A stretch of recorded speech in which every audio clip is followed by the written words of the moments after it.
Phone करके bank fraud करने वालों ने अब एक ऐसा नया तरीका निकाल लिया है जिससे अब देश का कोई भी शख्स, आम हो या खास, वीआईपी हो या वीवीआईपी, अब देश में किसी का भी बैंक अकाउंट सेफ नहीं है। फोन करके फ्रॉड करने वालों का गढ़ माना जाने वाला जामताड़ा अब पूरे देश को अपने डिजिटल फ्रॉड की आंधी में उड़ा देने को तैयार है। तो तैयार हो जाइए जानने के लिए कि आखिर जामताड़ा में इन्होंने कौन सा ऐसा नया तरीका निकाल दिया है जिससे अब देश का कोई भी बैंक अकाउंट सुरक्षित नहीं है, ताकि आप अपने और अपने परिवार की मेहनत से कमाई हुई कमाई को सुरक्षित रख सके, क्योंकि क्या पता जामताड़ा गैंग का अगला टारगेट आप हो। ऑनलाइन बैंक फ्रॉड या फिशिंग अटैक की जब भी कोई घटना होती है तो उसका सबसे पहला तार जामताड़ा से जुड़ा होता है। रांची झारखंड से 250 किलोमीटर दूर एक जिला है जिसका नाम है जामताड़ा, और इस जिले में लंबे समय से ऑनलाइन फ्रॉडियों का एक गैंग चल रहा है जिसे कहा जाता है जामताड़ा गैंग। ये जिला इतना फेमस है कि इस पर एक वेब सीरीज भी बन चुकी है नेटफ्लिक्स पर, जो आप देख सकते हैं। आखिर क्यों है ये जिला इतना फेमस? क्योंकि ये वो जगह है जहां पर सबसे ज्यादा ऑनलाइन फ्रॉड और फिशिंग जैसी वारदातों को अंजाम दिया जाता है, या यूं कहें कि जामताड़ा ऑनलाइन चोरों की बस्ती है। आप जानते ही होंगे कि पिछले कई सालों से ऑनलाइन बैंक फ्रॉड की घटनाएं लगातार बढ़ती जा रही हैं, और इन सभी बैंक फ्रॉड्स के तार जामताड़ा से कहीं न कहीं जुड़े हुए पाए जा रहे हैं। ये लोग लोगों को फोन करके डराते थे कि उनका बैंक अकाउंट या एटीएम कार्ड बंद होने वाला है, और डर के मारे भोले भाले लोग इन्हें अपना एटीएम नंबर और सारी जानकारियां बता दिया करते थे, और चुटकियों में ये ऑनलाइन डकैत लोगों का बैंक अकाउंट साफ कर दिया करते थे।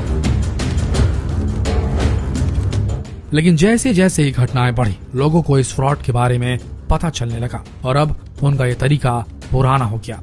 लोग इस फ्रॉड के प्रति जागरूक हो गए, लेकिन अब इन जामताड़ा के चोरों ने नया तरीका खोज निकाला है जिसका नाम है ई सिम फिशिंग। और ये जामताड़ा के चोरों का एक ऐसा नया तरीका है जिससे ये आपके बैंक अकाउंट को पूरी तरीके से खाली कर सकते हैं। इस फ्रॉड को समझने से पहले आप ये समझ लीजिए कि आखिर ये ई सिम है क्या भला। दोस्तों, एक सिम होती है जिसे मोबाइल दुकान से खरीद कर अपने मोबाइल में लगाते हैं, इसे रियल सिम कहा जाता है। और एक दूसरे किस्म का सिम होता है जिसे ई सिम कहा जाता है, जो एक चिप की तरह होता है और ये फोन में पहले से ही इनबिल्ट होता है, लगा हुआ आता है। ये सिम पूरी तरीके से रीराइटेबल होता है, जिसका सीधा मतलब यह है कि आप एक फोन कॉल करके ही अपने ऑपरेटर को बदल सकते हैं। जैसे कि अगर आप जियो इस्तेमाल कर रहे हैं और अगर आपको एयरटेल की सर्विसेज चाहिए तो आप फोन कॉल के जरिए या एक ईमेल भेजकर अपने ऑपरेटर को तत्काल बदल सकते हैं। देखा जाए तो आज के समय में ज्यादातर मोबाइल्स, स्मार्ट वॉचेस ई सिम से लैस हैं, और अब आप समझ ही गए होंगे कि ई सिम नॉर्मल सिम से किस तरह अलग होता है। आइए अब जानते हैं कि ये ऑनलाइन डकैत किस तरीके से ई सिम के जरिए लोगों को चूना लगा रहे हैं। दोस्तों, इन साइबर क्रिमिनल्स का सबसे पहला टारगेट यही होता है कि वो किसी तरह से आपके मोबाइल नंबर को अपने पास ट्रांसफर कर ले, यानी कि सबसे पहले ये लोग आपका मोबाइल नंबर चुराते हैं। और इस काम को अंजाम देने के लिए इनका सबसे पहला स्टेप होता है कुछ फोन नंबर्स को तलाशना, जिसके लिए ये फोन डायरेक्टरी की मदद लेते हैं। उसके बाद ये कुछ मोबाइल नंबर्स को चुनते हैं और उन मोबाइल नंबर से सभी बैंक वेबसाइट में लॉगिन करने की कोशिश करते हैं। लॉगिन करने के वक्त अगर कोई भी मोबाइल नंबर ओटीपी मांगता है तो समझ लीजिए उन्हें उनका शिकार मिल गया। उसके बाद ये सबसे पहले अपने टारगेट को एक मैसेज भेजते हैं, और ये एक वार्निंग मैसेज होता है जिसमें लिखा होता है कि अब नॉर्मल सिम के बदले ई सिम अनिवार्य रूप से लगाया जा रहा है, और इसके लिए उन्हें केवाईसी करवाने की जरूरत है, नहीं तो आपका नॉर्मल सिम कुछ ही दिनों में बंद हो जाएगा। मैसेज भेजने के कुछ मिनटों बाद ये जो चोर होते हैं ये कस्टमर केयर एग्जीक्यूटिव बनकर अपने टारगेट को फोन करते हैं और उनसे कस्टमर की बेसिक डिटेल्स ले लेते हैं। साथ ही कस्टमर से आग्रह करते हैं कि वो अपने नेटवर्क सर्विस प्रोवाइडर को एक ईमेल भेज दे जिसमें लिखा हो कि उन्हें ई सिम एक्टिवेट करवाना है। इस प्रोसेस से आप समझ सकते हैं कि कस्टमर ने खुद ही अब ई सिम की डिमांड अपने नेटवर्क ऑपरेटर से कर दी है। जब कस्टमर के ई सिम की प्रोसेसिंग का काम पूरा हो जाता है तब नेटवर्क सर्विस प्रोवाइडर कस्टमर को एक QR कोड ईमेल के जरिए भेजता है, और ये QR कोड साइबर क्रिमिनल्स किसी भी तरह से हासिल कर लेते हैं।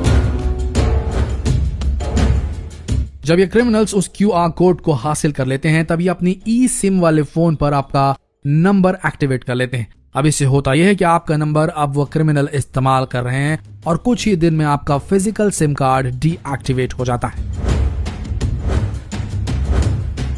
अब जब क्रिमिनल्स के पास आपका फोन नंबर एक्टिवेट हो गया है, तब ये इस फोन नंबर से जुड़े जितने भी बैंक अकाउंट से उन्हें स्कैन कर लेते हैं और उसके बाद जहां पर भी एटीएम पिन की जरूरत नहीं होती है, वहां ये आपके मोबाइल नंबर के जरिए ओटीपी के द्वारा आपके बैंक अकाउंट को साफ करते चले जाते हैं।